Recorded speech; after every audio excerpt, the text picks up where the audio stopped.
আল্লাহু ইয়া রাব্বি ইয়া আল্লাহ।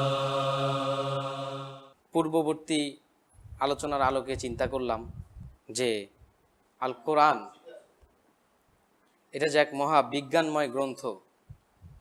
আল কোরআন যে এমন একটি গ্রন্থ, এমন একটি কিতাব, যে কিতাবটি, যে গ্রন্থটি পুরো বিশ্বর যে কোনো কথা যেটা বলেছে, পূর্ববর্তীতে যেটা বলেছে সেটাও যেমন হক, সেটাও যেমন সত্য, বর্তমানে যা ঘটছে সেই ব্যাপারে কোরআন যেটা বলবে সেটাও যেমন সত্য, ভবিষ্যতে আসবে এমন কোনো কথা যদি কোরআন বলে সেটাও সেরকম সত্য।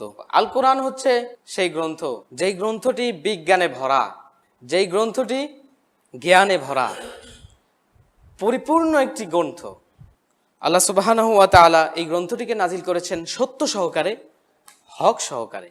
আজকে আলোচনা হবে কোরআন এবং বিজ্ঞান নিয়ে। আল কোরআন এবং বিজ্ঞান। বর্তমান যুগে বিজ্ঞান বলতে আমরা কি বুঝি? জ্ঞান, মহাজ্ঞানের যে শাখা প্রশাখাগুলো আছে, ফিজিক্স, কেমিস্ট্রি, সায়েন্স বলতে যা বুঝি আমরা, এর মধ্যে